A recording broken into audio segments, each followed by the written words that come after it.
So guys, as I was building the part 8 of the RAG series, I thought of sharing my experience while I tried to run the application after completing it, and I needed to start the quadrant.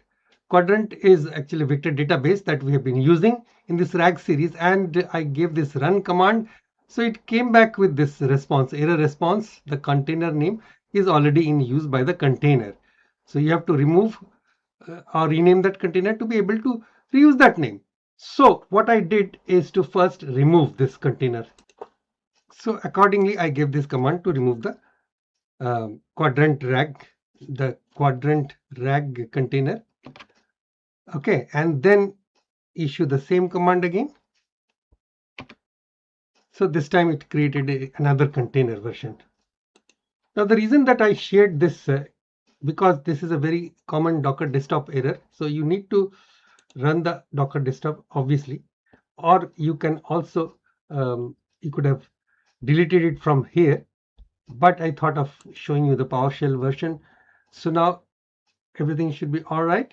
This container is available there, and I can proceed with my rest of the tests. And then finally, to test if everything is working all right, I gave the curl command, and it gave me initially a security warning, and I wish to want to continue, so I gave a yes to all a command over here, and the status code 200 OK came back as a response, and result is OK.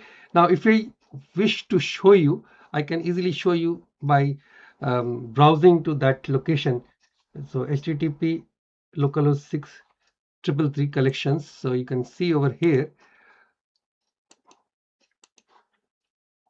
So you get the same result on the browser as you got it from the PowerShell, actually PowerShell.